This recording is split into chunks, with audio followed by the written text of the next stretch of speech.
So good afternoon, folks. We're here with the Honorable Kenneth Bryan, Minister of Tourism and Transport, taking a few minutes out of his busy afternoon to spend with us just to talk a bit about a video that was released. We premiered it last night on CMR. First of all, Minister, thank you so much for taking the time to speak with us and, of course, by extension, speak to the people of the Cayman Islands. Well, thank you so much for taking your time out to speak with me. And thank you, Cayman, for joining in. Thank you for watching my video, and please share it. It was quite a hit already, I must tell you. I think it's probably gone over 5,000 views in about 12 hours. The message, in my opinion, was loud and clear. It's about trying to prepare and trying to get ready. I think it was very, very effective. But what motivated you to even do this video?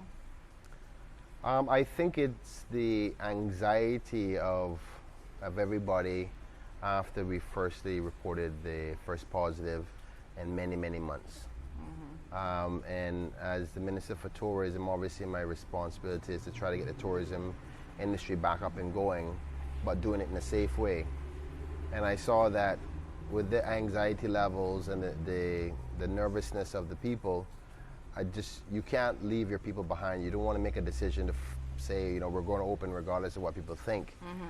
We represent people, we're representatives, even though they call us, ministers and premiers and all that. We represent people. So if people are uncomfortable, we have to make sure that we can comfort their feelings and their thoughts before making a decision that they think is adverse to what's happening with them. So how do you get people to the right place? And I waited a little while because I thought I had to do a little one-to-one talk. This was particularly for my constituents in Georgetown Central, but also I'm a representative of everybody in Cayman. I don't distinguish between any constituency. I represent everybody. But after the first couple of cases and recognizing that nobody was seriously ill, I wanted to take the opportunity for us to recognize the realities of the evidence that we're seeing. Like, is it the fact that nobody is really truly sick, that the vaccines are working? And I've come to that conclusion in my mind. Obviously it's a very subjective matter because there's no absolute right now until probably years down the road when we know the full facts and truth to things.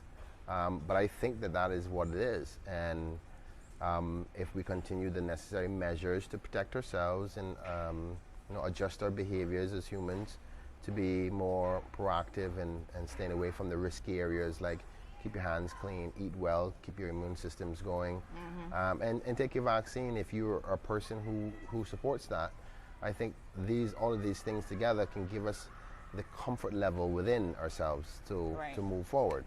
So it was like we all knew it, but somebody had to say it, and I felt, okay, this is something I would do with my people and my constituency, so why not do it for the country? So that's why I did it, and I hope that people understood what I was trying to say, and that we all can, it's like, okay, calm down. We still know we have to open eventually, but how are we going to do that? So let's do it strategically, safely, smartly, and not overreact. So health is obviously a very serious thing. So, but you still need to be able to make that decision properly. I see Friday has officially started. I know. It's already Friday part one. That's really what it's about. Nothing more to it than that. And I'm glad that the reviews are good and most people agree to it, because what I was concerned about is what would happen if people are not seeing it the same way. Then I would be even more concerned. So it's starting the conversation, because we're on a journey of living in a new world that COVID exists in. And on that journey, there's some unknowns, and it's like you're walking down a dark road, and you don't want to do it by yourself. But if you had a few friends with you, you'd be okay. You'd feel more comfortable, and you realize that you can walk through this road safely, and you can get to your destination without any concern. So that was the thinking. Yes, absolutely. Well, I think it definitely struck a nerve with people. And even watching it last night, there's about 200 people on the live stream. Everybody was watching it. And by and large, the feedback was, yes, this is what we all needed to hear from our leaders in this country. And I think doing it as a solo video was so much more impactful than saying the same things. I think the premier has said more or less the same thing in press conferences and stuff. But it gets lost in a 2-hour long press conference. Yeah. By the time he gets around to that message, it's kind of like, oh gosh, we're all a little bit tired, and just trying to get the key points out of that lengthy session. But I appreciate you taking the time to address this singular issue in a video. And so I thought that, for me anyway, I found it to be really, really impactful. And it made an impression on me for sure. What do you think, other than, people have to get mentally prepared, and I felt that was the biggest thing with this video, is it kind of took us in that direction of getting mentally there. What else do people have to do in your mind to prepare themselves for the eventual reopening? Well, I would like to see people start to focus heavily on their own bodies, healthy eating. Like, I really, as an individual myself, I'm starting to reconsider how I eat. Do I eat things that make my body have to fight more often than it needs to be? Should I be giving it nutrition in the event that my immune system needs to fight a disease? Right. So I'm even to the point now where I go, this weekend, my shopping list is go down to GNC and get some vitamins, and try to boost up myself. And I want to focus a lot on that, because I do respect people's viewpoint on the vaccine part, right? I personally believe that the vaccines will help protect you. I encourage everybody, but I will respect your choice to decide that, that's not something for you. That's your personal decision. But if you can't do that, or if you can do it along with vaccine, then do it. But if you can't, what other ways can you do? So I see it in 3 different forms: vaccinations, strengthening your immune system with healthy living and eating, and safety measures by the way you behave. Whether do you wear a mask in public places, do you wash your hands often, social distancing and stuff like that. So those 3 parts. And if you can't do all 3, try to do at least 2. And if you can't do 2, do 1. But every one of them collectively together makes it stronger for you, while we continue as a human race to address this fight against the vaccine. I think that, mankind has been through this before. We know what the fight Spanish against the flu. virus. Yes. Yes. Against the virus. I want to make sure I know that right, because the anti-vaxxers would be jumping on that little clip. Yeah. So fighting against the virus, mankind has been through these types of things before, and we've come out on the other end and we survived. So what measures can we do to make sure that we survive it without depleting the other things that are important to us, our livelihoods? There's seriously people out there who can't feed their families. And so obviously the government has to do its part to try to assist them, but we can't do that forever. I mean, I wish there was a money tree at the back of the government building, but there isn't one. Yep. So we got to make sure. I'd be taking a stem off of that and plant it in my backyard too. Exactly. So while we're trying to balance that, we're expected to be responsible. And allow me to say this, because I don't think I've ever said it before. I remember when we went to Parliament and, the opposition said that, why don't we increase the stipend from $1,500 to $2,000. And as much as I wanted to do that, because I know it would lessen the burden on the people that are in need, I had to be responsible with my decision, because I didn't know how long this was going to be for.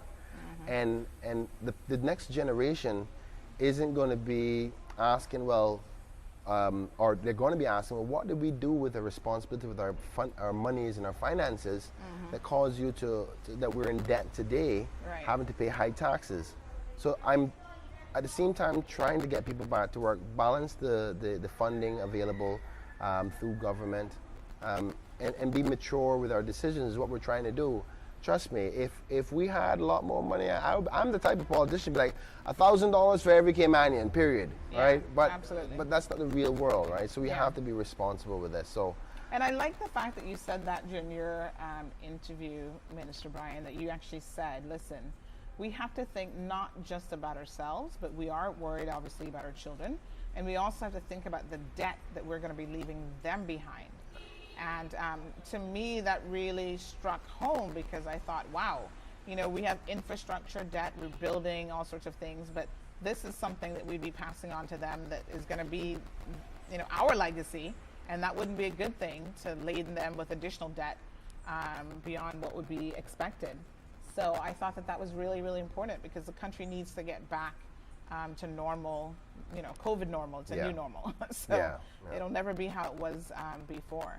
I mean, if I can just throw this in, it came from the background of a lot of people were saying, well, let's just stay closed until the world figures this out. Let's stay closed until the world figures this out. Yeah. And yes, I mean, there is that potential chance of we just continue to borrow and borrow and borrow and borrow and borrow. Yeah. But we do have responsibilities to the UK through the FFR that to be prudent with our spending. And even if that responsibility wasn't there, we're just kicking the can down the road because eventually you have to pay it back. When you think about a $300 million borrowing, a bank is charging the government interest to do that.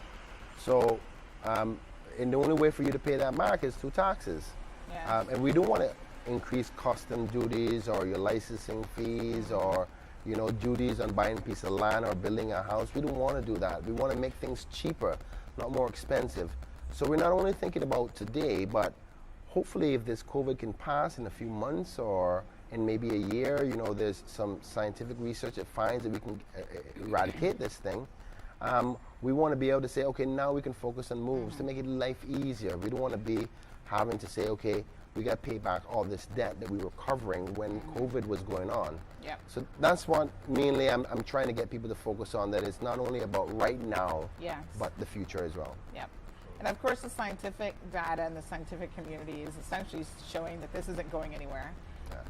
There will be no eradication of it. It's something that we're going to have to live with. The sort of best case scenario is to go from it being a pandemic to it being endemic, where pretty much everybody's going to get it, and you give yourself a fighting chance of actually surviving it if you're vaccinated. You know, we've been doing a number of shows surrounded around the medical evidence as it relates to COVID, and just trying to educate people. The other point that I tried to stress in the video is the benefits of a reopening. Like I think, as a person myself, my kids haven't gone to see their grandfather in 2 years. And I'm here thinking, trying to plan, okay, how am I going to do this? We're going to go away, we've got to go into quarantine. My youngest daughter can't get vaccinated. That's 14 days plus the vacation time. And you think about, oh, that's a whole month. Yeah. So I said, okay, well, if we can fully reopen safely, there's a benefit there, because some people don't have the luxury of taking 14 days quarantine because their employer go, I ain't paying you for it. Yeah. So I wanted people to start to focus on, there are benefits too to having a better quality of life, because though the perceived safety of just Cayman being closed, there is, we're a multinational society. Many Caymanians have married and created families with new Caymanians. Many generational Caymanians have family members overseas, and traveling has become really difficult. So one of the benefits is, in respect to reopening, what I mean by that is with no quarantine, if you're fully vaccinated and you're protected, that you can travel and go away to see your loved ones, or travel for just your mental freedom. Because I must say that I've never thought that, I was never a big got to go on vacation every year. But this is the first time in my life that I've said, boy, you know, I really need to get some free space for myself. And I hear a lot of people talk about it. So the mental health part of it too, there's a lot of benefits from that perspective, as well as people getting their jobs back, which is obvious, our economy doing well and their income doing okay. So those factors are some of the positives that I want people to focus on as well, you know? Yeah, absolutely. Well, Minister Bryan, thank you so much for taking a few minutes again out of your busy day. I see the rain.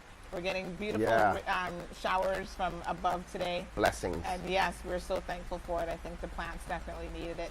So please enjoy the rest of your evening and the weekend. And again, if you haven't seen the minister's video, it has been in circulation. We've got it up on our Facebook and YouTube channel.